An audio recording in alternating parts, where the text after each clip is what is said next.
പത്തനംതിട്ട ജില്ലയിൽ നേടിയ ഉജ്ജ്വല വിജയത്തിന്റെ ശോഭ കെടുത്താതെ തന്നെ തർക്കരഹിതമായി നഗരസഭകളിലും പഞ്ചായത്തുകളിലും ഭരണ നേതൃത്വത്തെ കണ്ടെത്താനുള്ള നീക്കത്തിലാണ് UDF.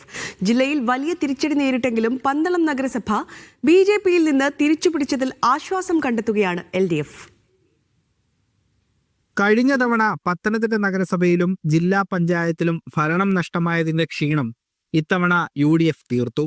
ജില്ലയിലെ 3 നഗരസഭകളിലും ജില്ലാ പഞ്ചായത്തിലും ഇടതുമുന്നണിയെ നിഷ്പ്രഭരാക്കിയായിരുന്നു UDFന്റെ തേരോട്ടം. ശക്തി കേന്ദ്രമെന്ന് CPM അവകാശപ്പെട്ടിരുന്ന അടൂർ നഗരസഭയും UDF പിടിച്ചെടുത്തു. ബ്ലോക്ക് പഞ്ചായത്തുകളിൽ ഇടതുമുന്നണി അമ്പേ പരാജയപ്പെട്ടു. 8 ബ്ലോക്ക് പഞ്ചായത്തുകളിൽ ഒരിടത്ത് പോലും വിജയിക്കാനായില്ല. കോന്നിയിൽ സമാസമം എത്താനായത് മാത്രമാണ് ഏക ആശ്വാസം. ഗ്രാമപഞ്ചായത്തുകളിൽ 34 UDF ഭരണം പിടിച്ചത്.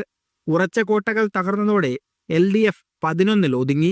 കഴിഞ്ഞ തവണ വിജയിച്ച പന്തളം നഗരസഭയിലും കുളനട ഉൾപ്പെടെയുള്ള ഗ്രാമപഞ്ചായത്തുകളിലും പരാജയപ്പെട്ടെങ്കിലും അടൂർ, തിരുവല്ല നഗരസഭകളിലെ മികച്ച പ്രകടനവും ഓമല്ലൂർ ഉൾപ്പെടെ 4 പഞ്ചായത്തുകളിൽ ഭരണം പിടിക്കാനായതും BJP ക്യാമ്പിൽ ആശ്വാസമായി. ജില്ലാ പഞ്ചായത്ത് പ്രസിഡന്റ് സ്ഥാനവും പത്തനംതിട്ട അടൂർ നഗരസഭാ ചെയർപേഴ്സൺ സ്ഥാനവും ഇക്കുറി വനിതകൾക്കാണ്.